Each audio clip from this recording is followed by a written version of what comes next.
Segala tidak masih notnya esadit isi notnya masih lidialo jina zonoi asi esahalita masih. Good morning, everyone. My name is Steve Nitah. I am from Tsutsugay, Northwest Territories, a little community about 50-minute plane ride east of here. Got some representatives from Tsutsugay here with us. I'd like to acknowledge them, Prairie Desjardins and Irish Catholic, the ladies that are now responsible for Saidin and Nene for Tsutsugay. Tsutsugay obviously celebrated the creation of Saidin and Nene on August 21st, 2019. One of the first protected areas that's used in the new Territorial Protected Areas Act. I'm not going to be talking about Saidin and Nene today. I'm going to be talking about Indigenous leadership and conservation.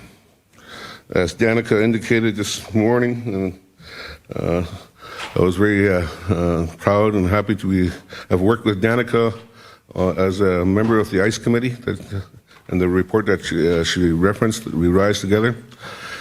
It was 1 year of intense work where we went across the country and it met with Indigenous nations and peoples, asking them what conditions they would like to see for them to work with Canada, provinces and territories to help Canada achieve its international commitments under the Aichi Accord. And right now, there's many initiatives across the country that are led by Indigenous nations and governments and peoples on creating their own protected and conserved areas in their special places, as Chief Dragis or Chief Sangris spoke about. That we all have those special places. Here in the Northwest Territories, it's no different. I'm going to be talking about also introducing the concept of conservation financing, using the territories themselves as a financial source. In the world that we live in now, we are facing the most challenging times as human species.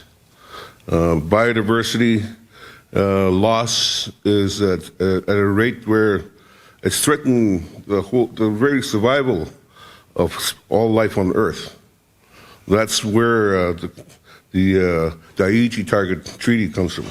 The motivating factor behind these international agreements is to try to preserve biodiversity and trying to restore lost biodiversity. So when Canada agrees to a treaty like the Aichi Accord, they're doing it with 160 some other countries. So when Canada agrees to protect 17% like they've done by the end of this year, France, Germany, those countries are agreeing to do the same thing.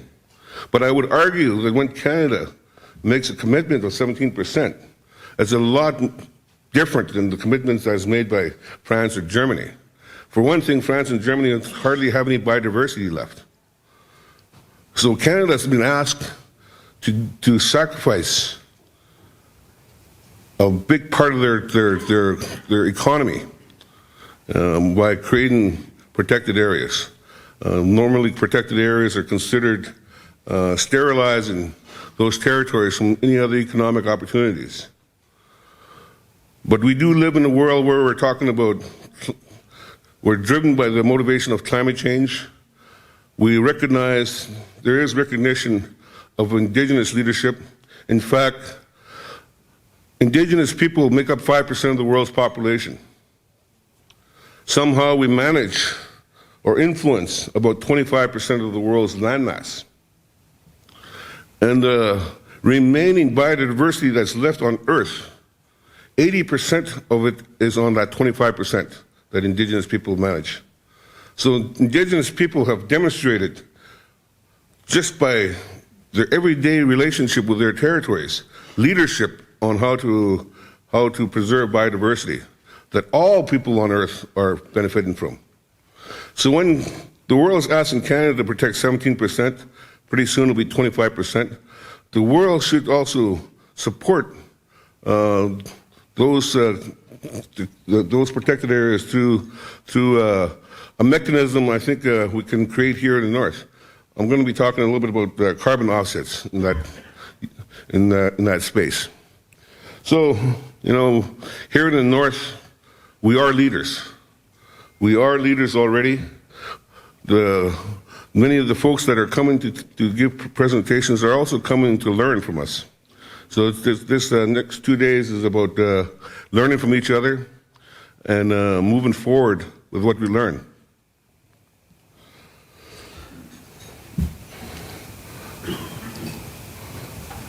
Using the New Protected Areas Act and other legislation across the country, we're already creating protected areas in the north, where our knowledge system is a big part of the creation, identification, creation, governance, management, operations of protected areas.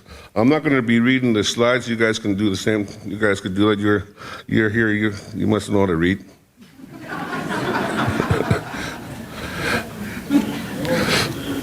So how we use that legislation that's created, it's going to be through establishment agreements. Those are legal contracts.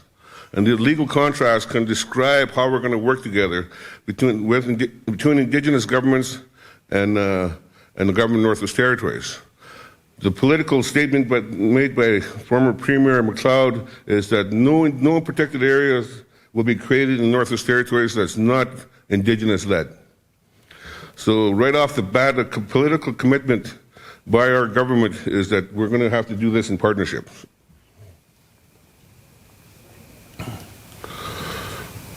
So, the assimilation policy of Canada was a nasty piece of work.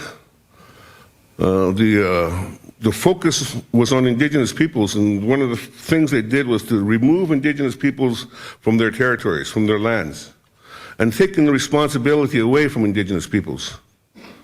So when we create Indigenous protected and conserved areas, it's about going back to the land. It's about rebuilding relationships with the land, restoring balance. It's about decolonization. It's about de-assimilation. Indigenous people were the focus, but all Canadians were subjected to the assimilation policy. Non-Indigenous people were conditioned through that assimilation policy to be indifferent to what their government was doing to the Indigenous peoples of the country. So those non-Indigenous people that feel that they've never been impacted by the assimilation policy, think again, you were conditioned. No different from how the Germans were conditioned, the Nazi Germans were conditioned to be indifferent with what the Nazi government was doing to the Jews and other minority groups. Canada exported that type of policies globally. You look at the South Africa, the apartheid system. They learned the system from Canada. Iran, Japan. So Canada wasn't just exporting beaver pelts to begin with. They're exporting policies of assimilation. So, we are in a critical time. We have to make some tough decisions as peoples of the world. So in the Northwest Territories, we have 40,000 people. We have a devolution agreement that states that we have to pay for the program and services that we provide, healthcare, education. As a former MLA, I know the challenges of that.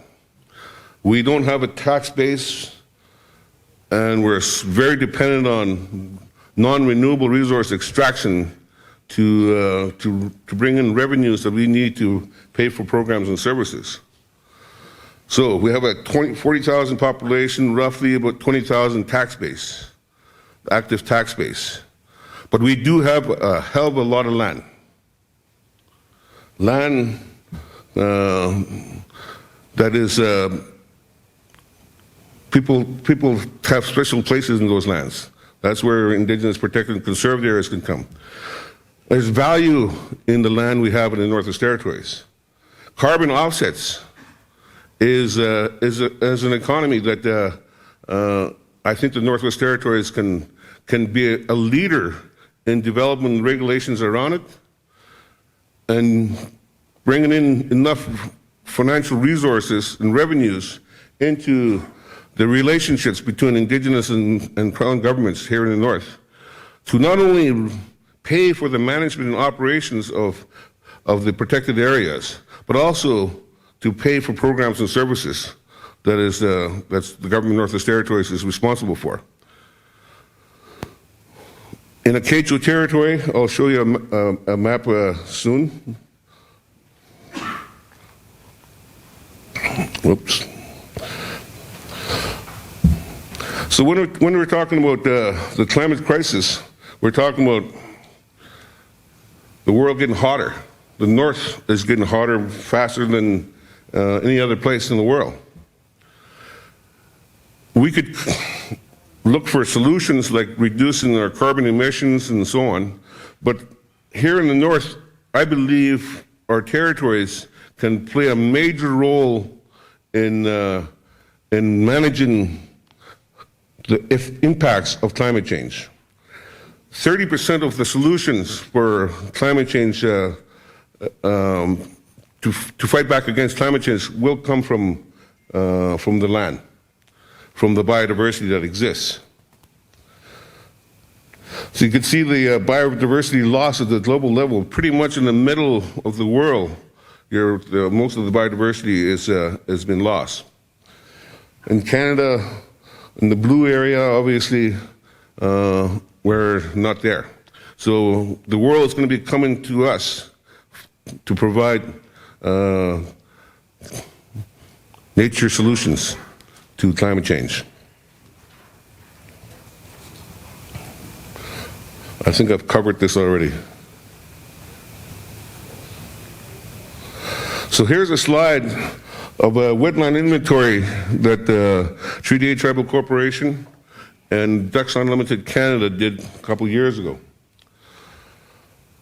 Based on the inventory work we've done, we know there's about 6 gigatons of carbon in the Quechua and southeast of the Northwest Territories. In the slide towards the left, that's the area of the Slave River Delta. In that area alone, there's 3 million metric tons of carbon. In a regulated carbon trading environment, you could they're selling $30 a megaton. There's going to be people that's going to be talking about that a little bit more. But imagine if, I know the Nitah First Nations and the Métis Council are looking at the Slave River Delta as a possible Indigenous protected and conserved areas.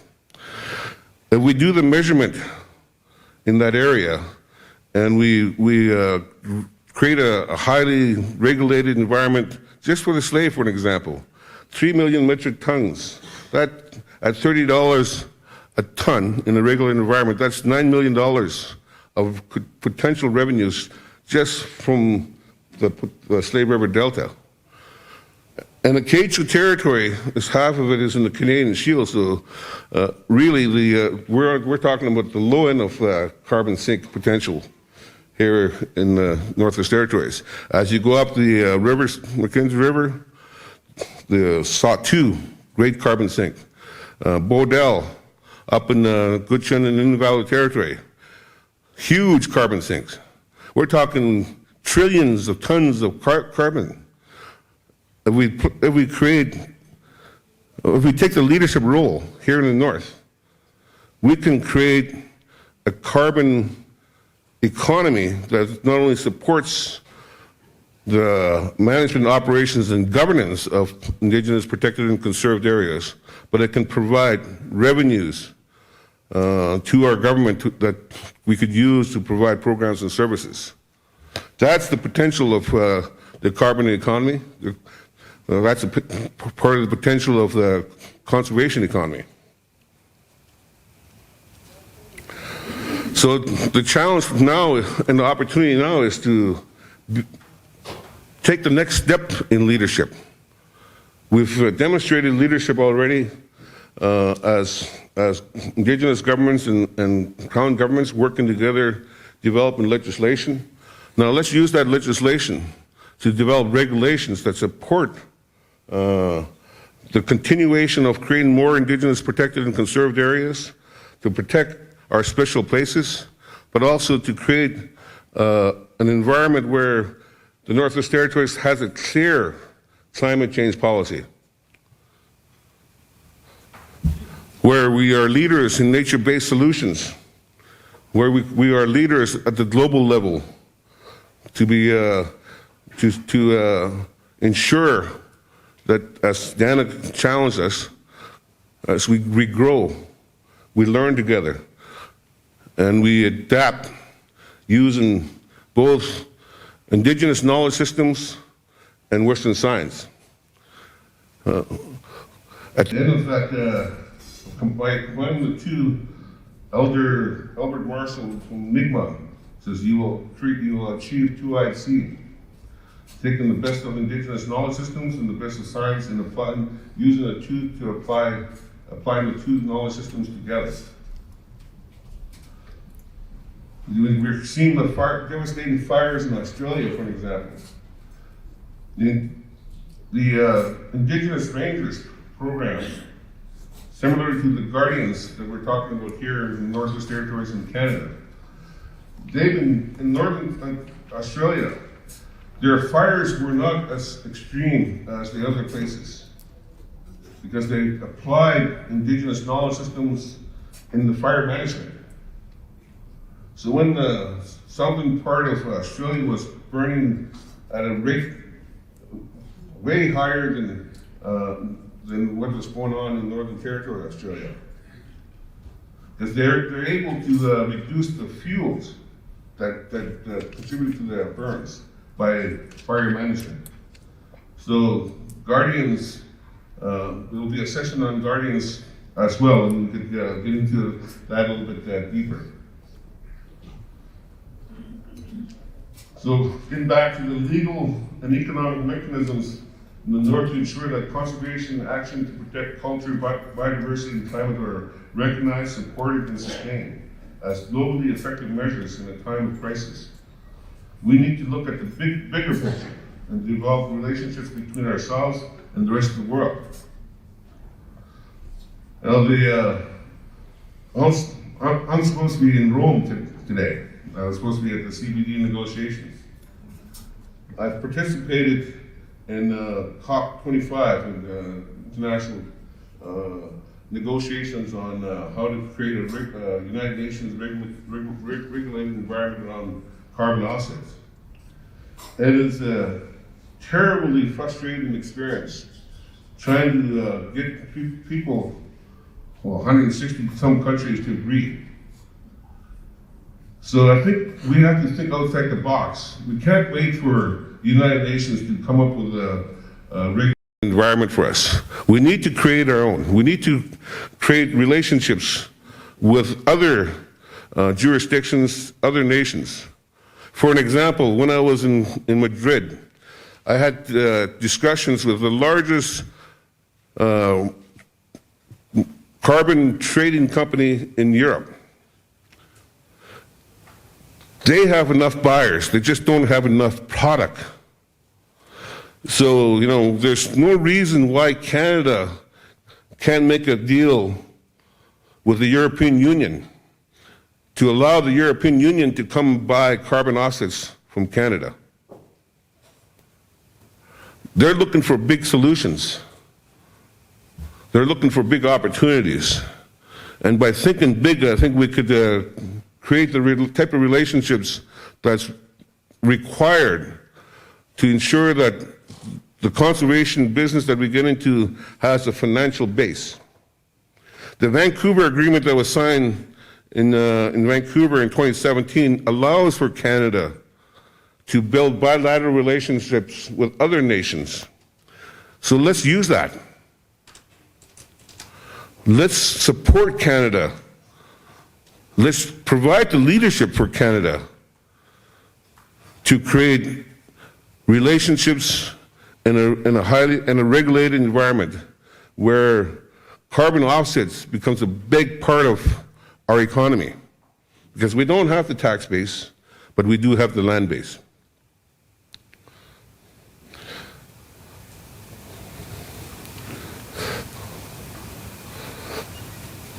I put this in there because it's not just about the tech that stopped that pulled their applications for the largest oil sands. That statement should drive a lot of the jurisdictions in Canada.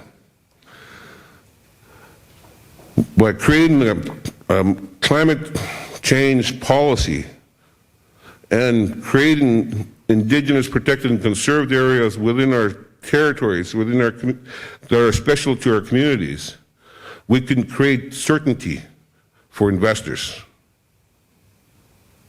because they will be attracted to jurisdictions that have a strong climate policy. They will be attracted to jurisdictions that have ability for the jurisdiction to work with the industry that then can talk to their investors or whatever the products they're selling as a good social license. So it's about creating a complementary environment between conservation and development. That balance that Chief Sangris indicated is needed. So, the next couple of days, let's have chats, let's have discussions. Let's talk about creating a Made in the North market for carbon, because we do have a lot of carbon. Masi Cho.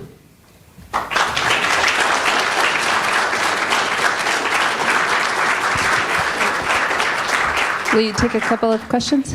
Sure. All right, we have time for some questions. Frank.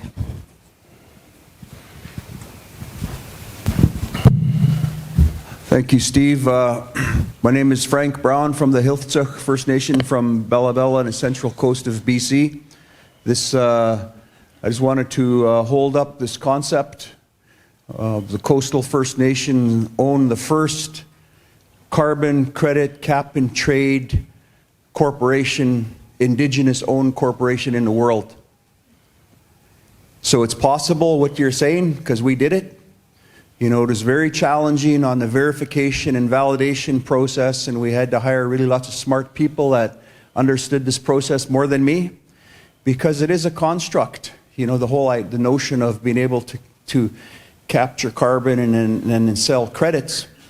But it is possible, it is doable, and that's what actually is resourcing our stewardship within our region. And as the Coastal First Nations, we get the majority of the revenue to support stewardship. The lion's share of it comes to the Coastal First Nations members. And just to throw, and I did talk to the president of Coastal First Nations after we talked, Steve, about this idea about sharing ideas, how to navigate this process. Your reference to the interest in Europe to purchase carbon credits, and it is a compelling case. It's also very challenging. It was a very challenging process. However, one of the things that we learned, for those of you that are familiar with the HIDA decision and the duty to consult, and a lot of this, the public policy is driven by by the judiciary, direction from the judiciary. And one of the questions that was asked about the sale of carbon credits, in order to sell something, you have to verify that you own it. And they said, how can you sell this air? And we said, well, we have an agreement with the government of British Columbia. It's an agreement that recognizes the duality of title, and there's a commitment to shared decision-making and revenue and benefit sharing. And based on that, we were able to jump through the hoops and the process. So I think that you're certainly onto something here. It has possibilities. And it is a compelling case, and I just want to hold up that concept and say that, like, it's real. It's not without its challenges, but it's there. Thank you. Great. Thanks for that, Frank. And tomorrow morning, we're going to be talking more about financing and of conservation areas. Any other questions or comments for Steve?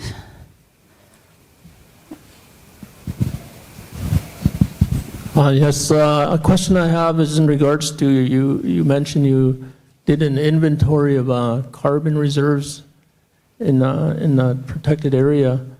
What is the process to do an inventory? The wetland inventory is basically what we did, and Ducks Unlimited is a partner with Treaty 8 Tribal Corporation. We were working together on getting a better understanding of the region. We were working together on supporting land use planning, I call it land relationship planning initiative. And Ducks Unlimited working with local technicians did the largest inventory, wetland inventory. And based on that inventory, they've calculated what the potential carbon sinks within the K2S. So I'm pretty sure that if the Gutchin Tribal Council wants to do an inventory similar to that in your territory, Ducks Unlimited, who are here, would want to have a chat with you.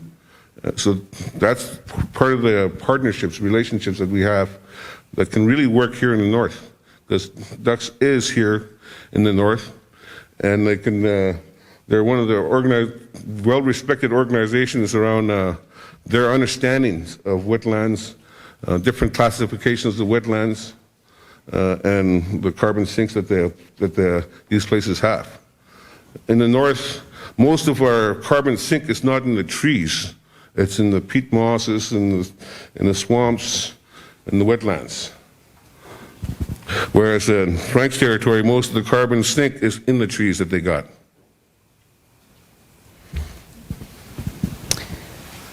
Okay.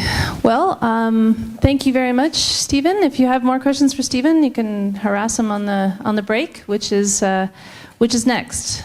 All right. Thank you. Give a thanks to Stephen.